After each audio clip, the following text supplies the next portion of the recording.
Hello dear students. Now we have to discuss about LR circuit.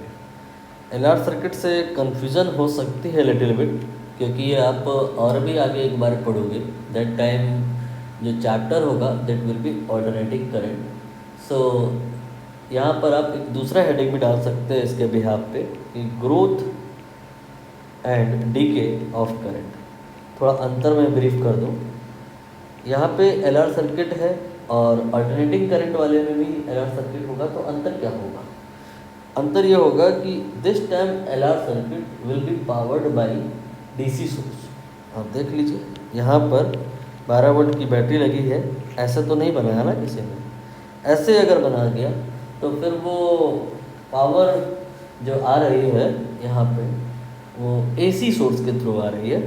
वो कहानी हमें अभी नहीं पढ़नी है. हमें पढ़ना क्या है? L होगा, R होगा और यहाँ पर जो सप्लाई मिलेगी वो AC सोर्स के थ्रू नहीं DC सोर्स के थ्रू मिलेगी.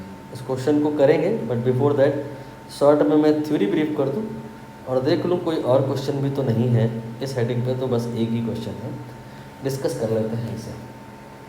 देखिए प्रीवियस सेशन में मैं आपको बता चुका हूँ कि ये जो इंडक्टर होता है इसका क्या स्वभाव होता है कि इसके अंदर अगर करंट जा रही है तो इसमें फ्लक्स होता है LI के बराबर. इससे इसको कोई आपत्ति नहीं है. इंडक्टर का रोल अभी फ़िलहाल तो है ही नहीं क्योंकि करंट है इसमें और वो स्टेडी करंट है. इंडक्टर पिक्चर में तब आता है जब करंट चेंज होती है.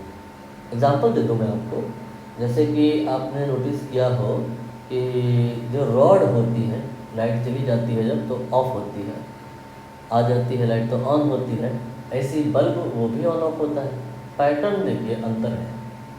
जो बल्ब है वो इमीडिएट ऑन ऑफ होता है और जो रॉड होती है वो धीरे धीरे करके ऑफ होती है, धीरे धीरे करके ऑन होती है. क्यों? क्योंकि उसके अंदर इंडक्टर लगा होता है. इंडक्टर क्या करता है? जब करंट बह रही है स्टेडी है तब उसको कोई लेना देना नहीं है, पिक्चर में रहेगा ही नहीं वो. बट जो अगर करंट कम ज़्यादा हुई, लाइट आई या गई, ऑन ऑफ हुआ कुछ, तो इंडक्टर पिक्चर में आएगा और होने वाले चेंज को प्रिवेंट करेगा. करंट अगर कम हो रही है, लाइट अगर चली गई है तो वो अपनी तरफ से करंट दे देगा थोड़ी देर के लिए. पहले से वो एनर्जी स्टोर करके रखे रहता है जब करंट आ रही होती है. एक प्रकार का ये मिनी इन्वर्टर हो गया. मिनी इन्वर्टर आपका कैपेसिटर भी है, उसका पर्पज़ अलग है. वो भी अपने अंदर एनर्जी स्टोर करके रखता है, जब ज़रूरत होती है तो देता है. और इंडक्टर ये भी अपने अंदर एनर्जी स्टोर करके रखता है, जब ज़रूरत होती है तब देता है. इंडक्टर कब देता है एनर्जी? जब लाइट ऑन ऑफ होती है या करंट कम ज़्यादा होती है तो इंडक्टर अपने अंदर स्टोर की गई एनर्जी को देता है और जो रॉड है उसको एकदम से ऑन ऑफ होने से बचा लेता है. क्लियर हुआ? इसीलिए जो इलेक्ट्रीशियंस की लैंग्वेज में अगर बात करें तो इंडक्टर को चोक भी कहते हैं. तो कहते हैं कि चोक खराब हो गया है, ड्यू टू दैट ये आपकी रॉड ऑन ऑफ होने में दिक्कत कर रही है. कैपेसिटर वाली कहानी अलग है. उसको इलेक्ट्रीशियन लैंग्वेज में अगर कहें तो कंडेंसर कहा जाता है. उसका पर्पज़ अलग होता है. उसका भी पर्पज़ आफ्टर ऑल देना तो है एनर्जी ही उसे, लेकिन वो जो एनर्जी देता है वो किसी चीज़ को कैटलाइज करने के लिए देता है. जैसे कि गांव में आपने देखा हो कभी कभी बहुत पुराने पंखे हो जाते हैं, स्टार्ट नहीं हो रहे होते हैं, तो क्या करते हैं हम लोग, उसको डंडे से थोड़ा घुमा देते हैं. सीलिंग फैन अगर तो, टेबल फैन है तो उंगली से घुमा देते हैं. हालांकि ये करना नहीं चाहिए, डिस्क्लेमर है ये, फिर बहुत रिस्क होता है. एक बार ज़रा सा चूक गए तो उंगली चली ही जाएगी पूरी, वो फिर वापस नहीं आनी है. तो मैं बस बताना ही चाह रहा हूँ कि जब चीज़ें स्टार्ट नहीं हो रही होती तो हमको उसे सपोर्ट देना होता है. और ये सपोर्ट हम उंगली से देंगे तो रिस्की है. तो बेटर वे भी कोई डिवाइस बना लें जिसके पास में क्या हो, पंखा चलाने की क्षमता तो ना हो कि लॉन्ग टर्म तक पंखा वो चलाता रह जाए, लेकिन उसमें बहुत ज़्यादा मात्रा में एनर्जी देने की क्षमता है, लेकिन शॉर्ट ड्यूरेशन के लिए. अपने अंदर एनर्जी स्टोर करके रखा है और वो एनर्जी वो एकदम से उड़ेल देगा तो पंखा चल पड़ेगा. और फिर जब चल पड़ेगा तो कैपेसिटर का रोल खत्म हो जाएगा. फिर तो बिजली आ ही रही है, उसी से वो चलता रहेगा. लेकिन चीज़ें स्टार्ट नहीं हो रही हैं तो बिजली वाले से पूछिए जब भी कोई चीज़ स्टार्ट नहीं हो रही होती है, धीमे धीमे चल रही होती है, तो बोलता है वो कि कंडेंसर ख़राब हो गया है, कंडेंसर लगवा लीजिए, तो वो सपोर्ट दे देगा, वो एनर्जी इंस्टेंट आपको देगा ग्लूकॉन डी की तरह, तो फिर वो स्टार्ट हो जाएगा।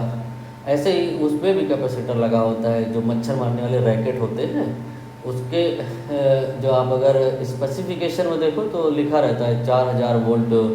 अब फिर प्रश्न ये आया कि भाई साहब बिजली तो हमारे घर में 220 वोल्ट की आ रही है, तो 4000 वोल्ट किधर से आ गया? तो उसके अंदर कैपेसिटर लगा होता है, लेकिन वो 4000 वोल्ट का वोल्टेज लंबे समय तक दे नहीं पाएगा। 220 वोल्ट पर कैपेसिटर ने अपने अंदर एनर्जी स्टोर कर ली है और अब वो डिलीवर करेगा इंस्टेंटली, क्विकली डिलीवर कर देगा ज़्यादा मात्रा में, तो वो 4000 वोल्ट में होगी। इंडक्टर कैपेसिटर दोनों का पर्पस समझ में आया, दोनों एनर्जी को स्टोर कर लेते हैं और एज पर रिक्वायरमेंट डिलीवरी देते हैं। दोनों की रिक्वायरमेंट अलग है। इंडक्टर की रिक्वायरमेंट है कि कभी ऑन ऑफ अगर कोई चीज़ हो गई है तो उसको एकदम से ऑन ऑफ होने से बचा लेता है, और इंडक्टर कैपेसिटर क्या करता है कि कोई चीज़ में अगर हमको इंस्टेंट एनर्जी चाहिए तो वो प्रोवाइड कर देता है। यहाँ हम इंडक्टर की बात करने जा रहे हैं। तो क्या है कि ये एक इंडक्टर है, इसमें करंट है, इसमें फ्लक्स है, अभी इसका कोई रोल नहीं है। जब इसमें करंट चेंज होगी तो रोल होगा, तो उसको यहाँ पर हमें चेंज कराना है। करंट को मान लेते हैं करंट चेंज हो रही है किस रेट से, di/dt के रेट से, तो इसमें ईएमएफ इंड्यूस हो जाएगा E बराबर L/di/dt के माइनस में। लेकिन ये माइनस प्लस इरिटेटिंग होता है, तो आप यहाँ पर इस फॉर्मूले को डिलीट करें और ऐसे याद करें कि जो ईएमएफ इंड्यूस होता है वो मॉड में, सॉरी यहाँ L में लिखना भूल गया, di/dt होता है, प्लस जब जगह लेना है, माइनस कहीं लेना नहीं है।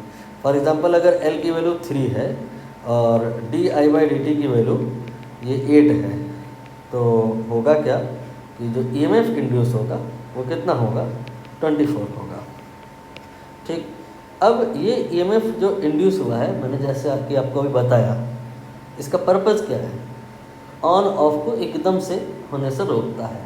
अगर बिजली जा चुकी है, करंट कम हो रही है, तो ये क्या करेगा, अपने आप को ऐसे कन्वर्ट कर लेगा इस पोलैरिटी में।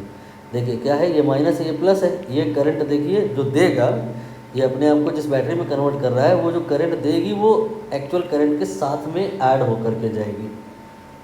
तो करंट जो एकदम से कम होने जा रही है वो एकदम से कम नहीं होगी, धीरे धीरे करके कम होगी। और अगर कहीं करंट मान लो बढ़ रही है तो फिर ये ऐसे नहीं अपने आप को कन्वर्ट करेगा, बैटरी में ही कन्वर्ट करेगा अपने आप को, लेकिन polarity of that battery will be of this kind. तो क्या होगा, यहाँ पर इसकी करंट इधर को जा रही है, इस करंट के अपोज में चला जाएगा। तो जो करंट एकदम से बढ़ रही है एकदम से बढ़ नहीं पाएगी। तो पोलरिटी का खेल समझ में आया, बस हो गया कहानी। अब इस क्वेश्चन को आप देख लो। इस क्वेश्चन में ये कह रहे हैं कि इसको आप क्या कर रहे हो, पुल कर रहे हो outward, sliding contact this one is pulled outward, due to that what will happen, think. ये जो रेजिस्टेंस सर्किट में इंक्लूड हो रहा है, अभी तो देखो बहुत कम हो रहा है, लेकिन अगर हम इसी को क्या करें, यहाँ से हटा करके इधर से कहीं से बना दें, तो अब क्या होगा, देखिए ज़्यादा मात्रा का रेजिस्टेंस ये सर्किट में इंक्लूड होगा, तो उससे क्या होगा, ज़्यादा रेजिस्टेंस इंक्लूड हो जाएगा तो करंट कम हो जाएगी। इसका मतलब by this activity pulling this sliding contact outward, current has a tendency to decrease. So if this inductor going to convert itself into battery, what will be the polarity? Polarity will be in such a way कि current जो decrease हो रही है वो ना होने पाए। तो करंट यहाँ पर इस बैटरी से पहले मस्त निकल के आ रही थी और मस्त निकल के जा रही थी, लेकिन इधर किसी ने इसको इधर कर दिया तो रेजिस्टेंस जो सर्किट में है वो बढ़ गया, करंट कम होने लग गई। इंडक्टर है आपके सर्किट में, तुरंत ही एक्टिव हो जाएगा और ये करंट जो कम होने जा रही है कम होने से रोक लेगा। कैसे, अपने आप को बैटरी में कन्वर्ट करेगा। वो बैटरी कैसी होगी, थिंक, ये बैटरी ऐसी हो सकती है क्या, नहीं हो सकती है। ये बैटरी का प्लस माइनस आप देखो, ये करंट ऐसे देगा ना, तो ये इस करंट को अपोज करेगा। करंट तो वैसे ही कम हो रही थी, इसको ज़रूरत है आपकी मदद की, तो इंडक्टर मदद करने के लिए राजी है, रेडी है, वो अपने आप को इस प्रकार से कन्वर्ट करेगा, यहाँ पे प्लस आएगा, यहाँ पे माइनस आएगा। तो ये इस बैटरी के साथ ऐड हो जाएगी, फेवर हो जाएगा दोनों का। तो यहाँ पर ये जब कन्वर्ट होगा बैटरी में अपने आप को, तो उसका ईएमएफ कितना होगा वो आपने यहाँ निकाल लिया है, फार्मूला LdI/dt लगा के। ये L है और ये DI/dt है, 24 वोल्ट हो जाएगा। तो 24 वोल्ट का बैटरी हो गया है। अब ये इंडक्टर नहीं रह गया और 12 वोल्ट तो पहले से लगी है, तो टोटल 36 वोल्ट का बैटरी सर्किट में ईएमएफ आप मान सकते हो। रेजिस्टेंस की बात करें तो कह रहे हैं ये जो रेजिस्टेंस है ये 12 ओम है, तो डिवाइड बाई 12 कर दो, अब सॉल्व कर लो, तो यहाँ पर 3 आ गया। तो the value of current in the circuit that time will be 3, ये होगा आंसर। और क्वेश्चन जो है इस हेडिंग पर नहीं है, दूसरा हेडिंग है, दूसरे वीडियो में करेंगे। कोई अगर डाउट है आपको तो आप कमेंट बॉक्स में, दूसरा डिस्क्रिप्शन में आपको नंबर मिल जाएगा, वहाँ से व्हाट्सएप में या टेलीग्राम में पूछ सकते हैं।